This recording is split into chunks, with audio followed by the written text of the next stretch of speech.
Olá, graça e paz, meus queridos irmãos. Sou o pastor Cícero Pereira, do canal Eu na EBD. Mais uma vez estamos aqui, meu amado, para a glória de Deus. Meus queridos, muito obrigado aí por vocês acompanhar o meu trabalho, vocês seguirem aí o canal.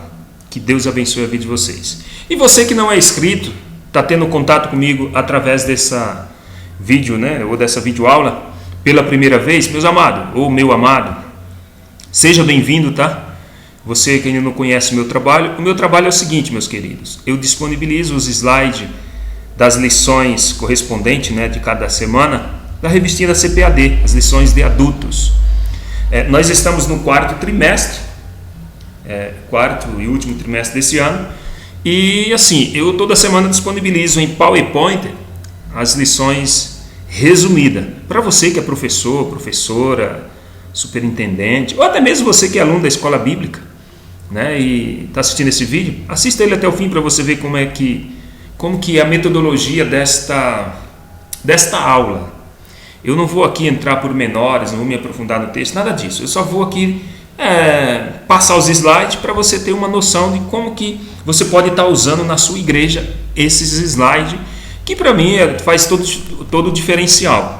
É uma aula dinâmica, uma aula interativa, uma aula diferente, Vamos sair da caixa, sempre a mesma coisa, vamos fazer algo, vamos pensar fora, do tradicional, daquele costumeiro que já virou ritual e tal. Nada contra, tá, meus amados? Cada professor, cada igreja tem sua metodologia.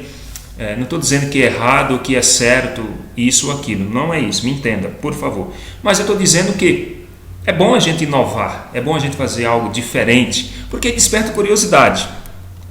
Então, você que não conhece, fica até o fim aí, vê como é que funciona esse slide, e de repente, se você achar interessante, você pode baixar esses slides, ele é gratuito, abaixo do vídeo aí tem um link, você só clica nele, abre a página de download, está tudo certo, você faz o download aí no seu computador, e detalhe, você pode alterá-los, tá? Só para você ter uma noção, você pode alterar qualquer coisa aqui, ele é 100% desbloqueado, os slides são desbloqueados. Então você pode colocar o que você quiser, da sua forma. Se você achar interessante acrescentar alguma coisa, você pode, tirar alguma coisa, você pode. Enfim, os slides é seu, você que vai dar a sua aula, beleza? Então, nesta lição de hoje, que eu vou estar disponibilizando para vocês, será a lição de número 7, onde nós estamos falando, a revistinha, contexto geral, a revista em si, ela fala sobre a fragilidade humana e a soberania divina, ou seja, lições do sofrimento e da restauração de Jó, é o que nós estamos estudando. Então, você não perderia em experimentar, fazer um teste desses slides na sua igreja. Você só precisa de um data show ou de uma TV de LED, os dois juntos, com o computador, claro, se você não tiver um data show, você pode usar uma TV de LED e um notebook, um computador, e você pode estar dando uma aula diferenciada, certo? Então, na lição de número 7, iremos falar sobre a teologia de Bilbald. Então, a teologia dele é o seguinte: se há sofrimento, há pecado oculto? Então, a teologia dele é o seguinte: bom, se há sofrimento, então deve haver pecado oculto. E é isso que nós vamos ver aí no decorrer desta aula. O texto principal, o texto áureo, está no livro de Jó, capítulo 8, versículo 4. Diz assim: se teus filhos pecarem contra ele, também ele os amaldiçoou, ou melhor, também ele os lançou na mão da sua transgressão. A verdade prática, a existência do sofrimento, não quer dizer que haja pecado oculto, certo?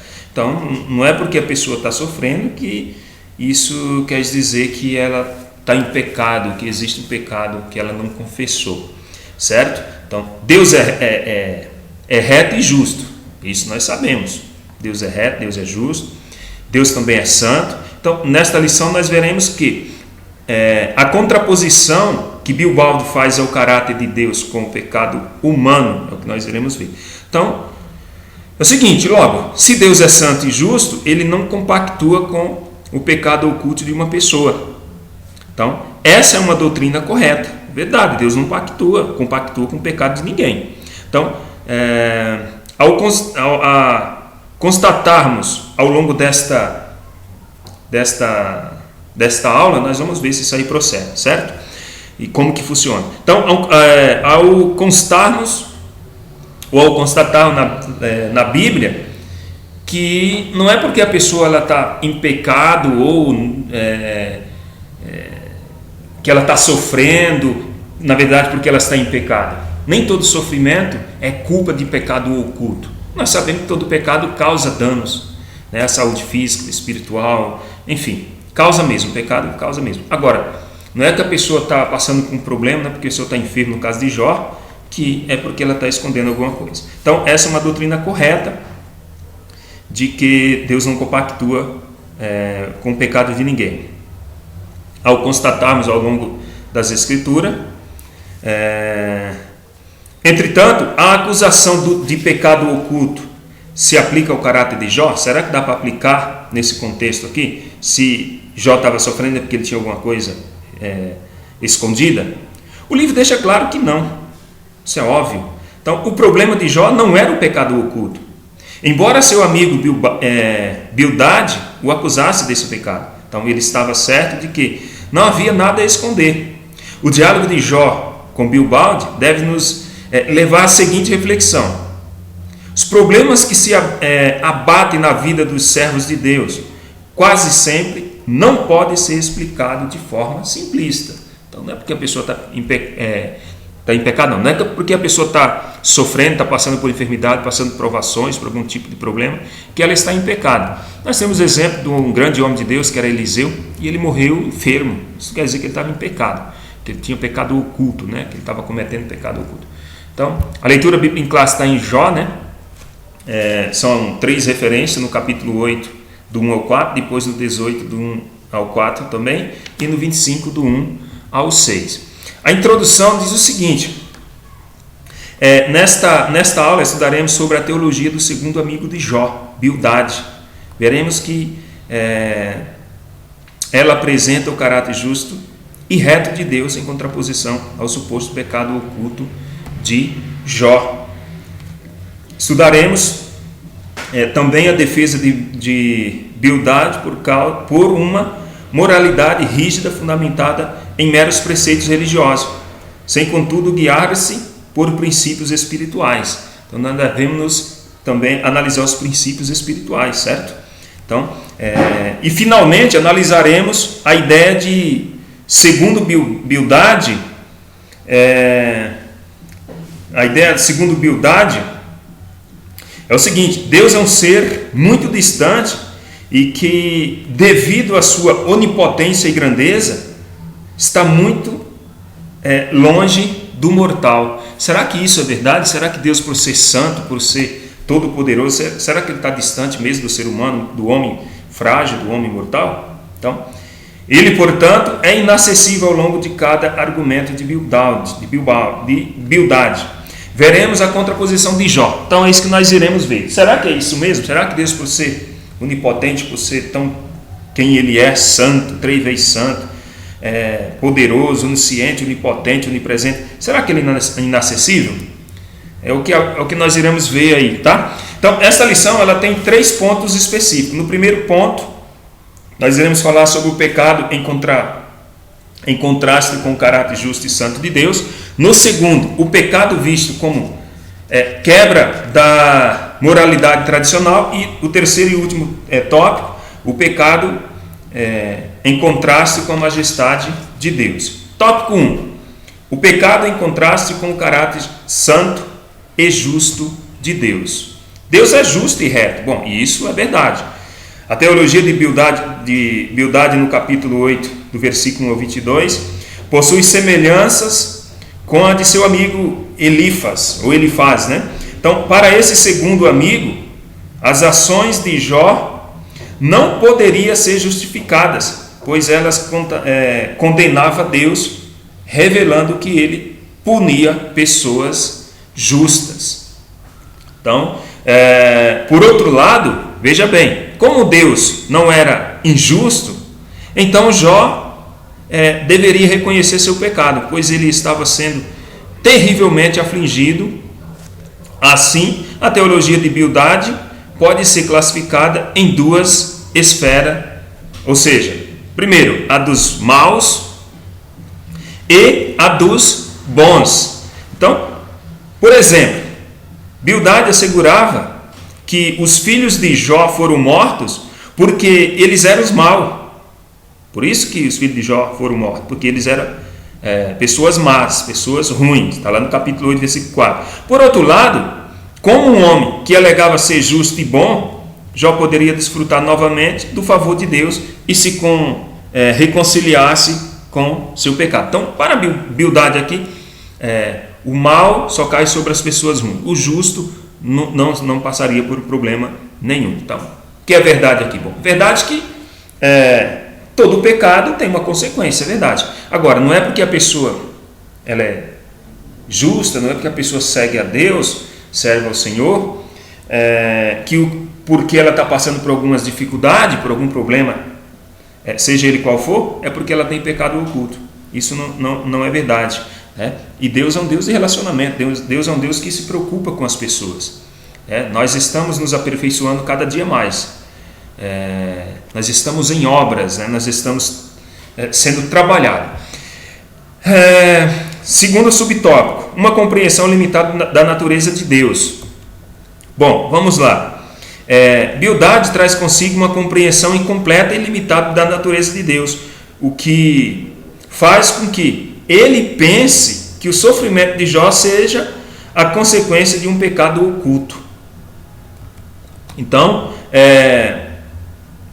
a teologia de Bildade, a ideia dele é o seguinte: ele queria que Jó confessasse algo que ele não tinha feito, e eu sei disso porque o próprio Deus mesmo disse que Jó era justo, é verdade? Então, assim, outra compreensão é evidente: Jó devia mostrar que realmente é bom e que merece o favor de Deus. Para Bildade, Jó tinha que mostrar que era bom. Então, é uma teologia que destaca uma meritocracia humana no processo de justificação diante de Deus. Então, nós não somos justificados diante de Deus pelas nossas obras. Não é porque a pessoa faz boas obras que ela é justificada diante de Deus. Não é as obras que nos justificam. Quem nos justifica diante de Deus é a nossa fé em Cristo Jesus, porque nós temos um Redentor. Agora, as boas obras foram feitas para os justos, para os salvos. Então, essa aí era a ideia era a teologia do Bildade lá, do amigo de Jó, mas se tu de madrugada buscares ao Todo-Poderoso, pedires misericórdia, se for puro e reto, certamente logo despertará por ti e restaurará a morada da tua justiça. Logo o enfoque aqui de Bildade não é a graça que flui de Deus, mas o esforço humano por mérito próprio, pretendendo justificar o homem diante de Deus. Irmão, nós não temos mérito algum para nos justificar diante de Deus. Para isso nós temos Jesus Cristo, para isso nós temos um Redentor. Cristo nos justifica diante do Pai. A imperfeição humana, diante dessa defesa aí teológica feita por Bildade, Jó pergunta: como se justificaria o homem para com Deus? Ora, Deus é infinitamente sábio e justo. Jó está consciente de que nenhuma perfeição humana o habilitará a aproximar-se de Deus. Então, dessa forma, a auto-purificação não passava de apenas uma presunção, ou seja, simplesmente de algo que esforço humano, algo que a palavra aqui seria mais ou menos arrogância, orgulho humano, algo que venha da parte do homem. Isso não justifica ele diante de Deus, não tem como. Nós precisamos de um justo, por isso que nós precisamos, o ser humano, por isso que a raça humana precisa de Cristo. Ainda que ninguém lave com água de neve e purifique as minhas mãos com sabão, mesmo assim me submergirás no fosso, e as minhas próprias vestes me abominarão. Jó 9, 30 ao 31. Então, a linguagem é poética, mas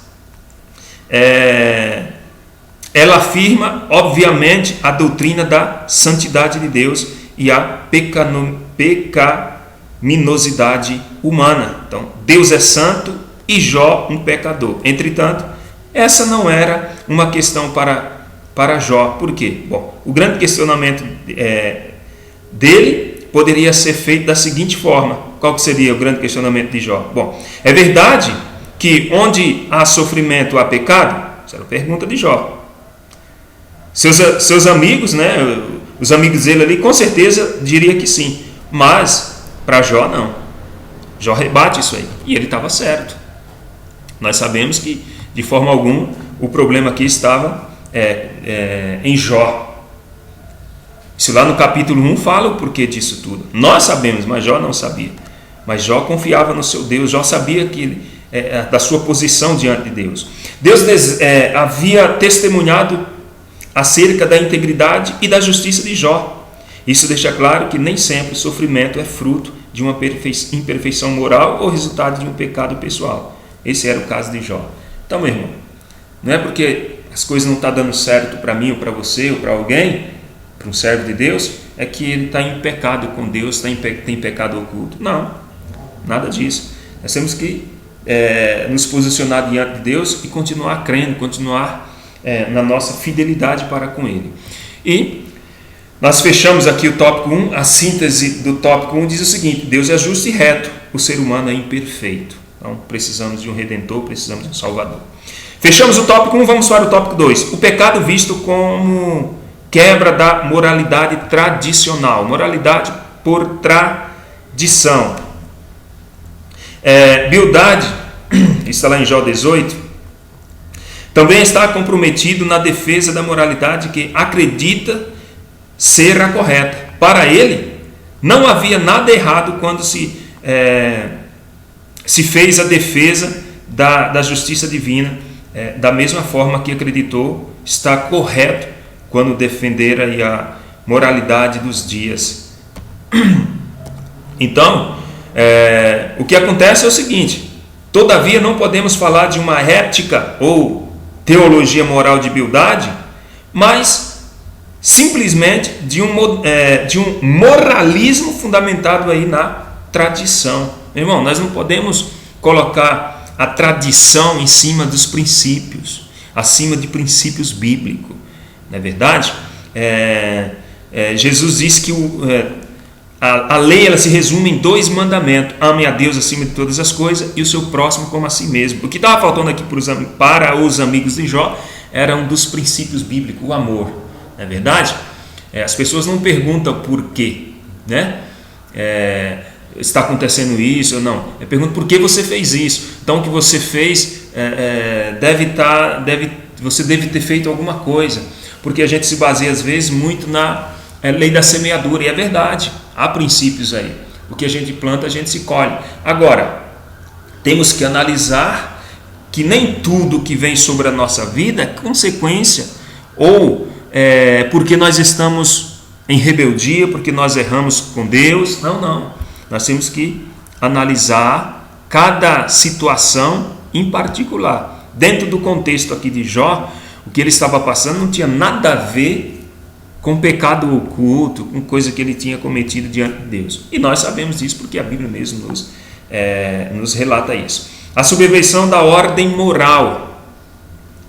Na verdade, Bildade simplesmente repete o que já havia sido defendido por gerações passadas. Ou seja, todavia, acreditando alguns, contornam os seus pressupostos teológicos. Então, para ele, as desgraças sofridas por Jó ocorreram por causa da quebra da moralidade e estabelecida. Ou seja, como o entendimento de Bildade era de que o universo é controlado por leis morais inflexíveis, e ao quebrá-las, Jó sofreu as consequências da mesma forma que sofre o que quebra a lei da gravidade. Então, para Bildade aqui, Jó tinha quebrado uma lei, a lei que eles dizem o seguinte: a lei da moralidade que já foi estabelecida. Tudo que você faz, você recebe. Se você quebrou uma dessa lei, você vai pagar um preço alto. E ele, o escritor aqui dá um exemplo da lei da gravidade. Mas não se aplica isso ao contexto de Jó, não, porque o que Jó estava passando não era semente que ele tinha plantado e agora ele estava colhendo esses frutos. De forma alguma. Nós sabemos disso. Então, nesse aspecto, praticar justiça, praticar a justiça é se ajustar à dinâmica dessas leis morais. Bildade acreditava que de nada adiantava Jó achar que os maus prosperavam, pois isso era apenas ilusão. Então, no seu entendimento, a prosperidade dos maus assemelhava-se às raízes de uma árvore que foram cortada, cujos ramos, embora mantenha a aparência de verdor por algum tempo, todavia, necessariamente murcharão. Está lá no capítulo 18, do 12 a 16. Então, ao não reconhecer isso, Jó estaria o quê? Tentando subverter a ordem moral aceita. Então, para Bildade aqui, o problema estava com Jó. Na verdade, nós sabemos que não. Contemplando a cruz. Então, o que acontece é o seguinte: no capítulo 19, é dedicado à defesa de Jó. É inegável que Jó sabia que Deus atuava em um universo moral e que tudo o que acontece está sob o seu controle. Jó sabia muito bem disso. Com certeza Jó sabia disso. Então, o homem de Uz, no caso Jó, estava convicto de que não havia quebrado nenhuma lei moral, sendo, portanto, inocente e que seu sofrimento não teria razão aparente. O sofrimento de Jó, para ele, não teria razão aparente, porque ele não quebrou nenhum princípio, ele não tinha feito nada disso. Ele não tinha transgredido nenhum mandamento, nem nada desse tipo. Então, mas diante das acusações dos amigos, ele está disposto a abandonar toda a tentativa de se auto-justificar. Está no capítulo 19. Então, o que é que Jó faz agora? Jó pensa o seguinte: bom, eu não tenho nenhuma possibilidade de me justificar. Então, o que é que ele faz? Ele abandona aí toda instância humana e apela para um mediador, ou seja, para um redentor, que defenderá a sua causa. Olha que coisa linda. Olha o que Jó faz. Ele não quer mais se defender. Em vez disso, o que é que ele faz? Apela para alguém totalmente justo, que vai ficar entre ele e Deus. É aqui que começa o mistério, aqui que começa Cristo sendo revelado. A cruz de Cristo começa aqui. É aí que ele contempla a cruz. E no versículo 25 do capítulo 19 diz: eu sei que meu Redentor vive. Então a palavra Redentor aqui traduzido no hebraico é Goel. Goel, e significa alguém que defende um familiar quando este não pode fazer sua própria defesa. Os primeiros líderes da igreja, eles entendiam que Jó predisse a ressurreição que será efetuada por Cristo no final dos tempos e da qual ele participará. Olha que maravilha, que coisa tremenda. O patriarca queria a intercessão desse justo. Olha só que coisa linda. Imparcial e eficiente mediador. De acordo com 1 Timóteo 2,15, 2,5, só existe um mediador entre Deus e o homem, que é Jesus Cristo, o justo. Fechamos o tópico 2. A síntese do tópico 2 diz que não pode admitir a subversão da ordem moral, mas Jó estava certo de que não havia subvertido nada. Jó estava ciente da sua, como posso dizer, da sua caminhada com Deus, da sua fé com Deus. E o último tópico: o pecado em contraste com a majestade de Deus, a grandeza de Deus. O terceiro discurso de Bildade é feito para exaltar a Deus e rebaixar Jó. Então não há nenhum problema em exaltar a Deus, e ele deve ser exaltado mesmo. Agora, não há como negar que o longo debate entre Jó e seu amigo esgotou o poder argumentivo de Bildade, o que fez com que ele repetisse várias vezes o que ele já havia dito. Então, na verdade, o seu último discurso não traz nada de novo. No capítulo 25, ele destaca a onipotência de Deus. E isso é verdade. Tem princípio de verdade aqui. Deus é onipotente. Já falei isso no começo.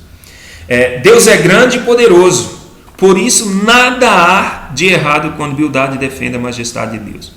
Até aqui, Bildade está coberto de razão. Até aqui ele está coberto de razão. Todavia, como alguns autores destacam, Bildade acaba por criar um abismo que não existe entre a criatura e o Criador. Agora, Bildade começa agora a colocar um abismo que não existe entre Deus e o ser humano, entre o Criador e a sua criatura. O Deus defendido por Bildade não é revelado na Bíblia. Qual é esse Deus? Veja só, as ideias de Bildade se antecipam àquela defendida milênios depois pelo deísmo do final do século XVIII. Segundo os deístas, Deus criou o mundo, mas assentou-se sobre ele. Ou seja, Deus não está nem aí com a criatura, né? Deus criou o mundo e deixou de lado. Não é bem assim não, tá? Aliás, não é assim. Não é que não é bem assim. É que não é assim.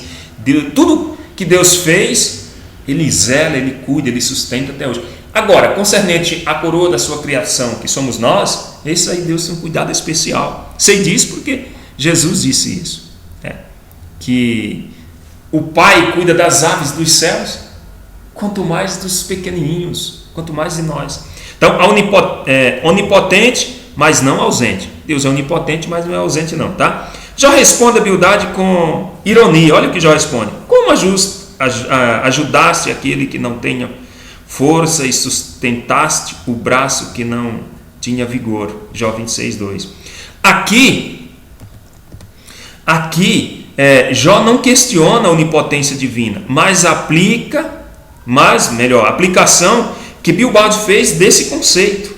Olha só, o conceito de um Deus grandioso que é soberano em suas ações não deveria vir acompanhado também do conceito de um ser compassivo e amoroso? Se Deus é poderoso, Ele também tem que ser um Deus amoroso. Esse era o questionamento de Jó, e Jó nisso tem razão. Ele tinha toda a certeza e convicção.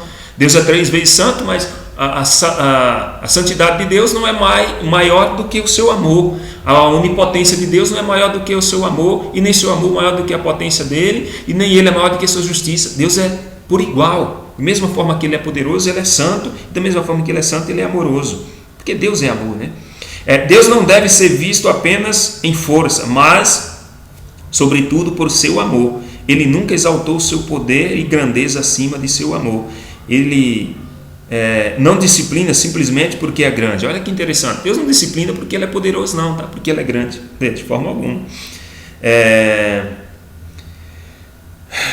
Mas Ele nos disciplina porque nos ama. Ele nos corrige porque nos ama, para nos aperfeiçoar, para nós nos tornarmos seres melhores. Diferentemente do conceito apresentado por Bildade, o Deus que a Bíblia apresenta é poderoso e glorioso, mas principalmente misericordioso e gracioso. Temos de cuidar para que no momento do sofrimento não manchemos a imagem de um Deus que não é só força, mas igualmente amor. Tá certo? Fechamos aqui o tópico 3. A síntese do tópico 3 diz o seguinte: Bildade defende a majestade de Deus, mas reforça o distanciamento dele do ser humano. E, na conclusão, diz o seguinte, que nesta lição vimos que o debate entre Bildade e Jó assume alguns contornos teológicos muito relevantes. Bildade faz 3 discursos teológicos e em cada um deles põe em destaque a sua crença. Ele não crê na inocência de Jó e por isso atribui o seu sofrimento à existência do pecado. Assim, ele orienta Jó a viver segundo os ditames da tradição e, como consequência, o empurra para um moralismo de natureza apenas religiosa. Por último, quando quer exaltar a grandeza de Deus, a qualquer custo, acaba por criar um abismo intransponível entre o Criador e a criatura. Então, meu amado, fica para vocês aí esta pré-aula, fica para vocês aí esses slides para você usar na tua igreja. Você pode fazer suas alterações e ver aí se você gostou desse trabalho, né? Dessa forma de você aplicar a sua aula. Eu aqui simplesmente expus o conteúdo que está na revista, mas é claro que na aula a gente vai trabalhar, e na aula a gente trabalha cada questões como ela deve ser trabalhada. Mas aqui é só para você ter uma noção que como você pode melhorar a forma de você expor seu conteúdo, seu conhecimento, tá certo? Meu querido, muito obrigado. Se você não deu aquele joinha, não esqueça de dar aquele joinha. Se você não gostou, pode dar um joinha, o de joia também, tá? Pode clicar lá no dedinho para baixo, que faz parte também. Quando eu estou assistindo o vídeo, eu não gosto também, eu clico para baixo. Aqui que você vai avaliar não é áudio, não é imagem, nada disso, até porque isso aqui é improvisado. Estou gravando aqui no programazinho que tem aqui, mas é improvisado, né? O que você tem que avaliar é se esse conteúdo você pode utilizar, se ele pode ser útil para você, certo? Se isso realmente acrescentar no teu ministério, deixa aquele joinha e compartilha com seus amigos e irmãos. Se não, fique em paz, estamos aí, tá certo, meu amado? Fica o meu abraço e que Deus abençoe. Tudo isso e muito mais nós fazemos dentro do reino, se for da vontade dele.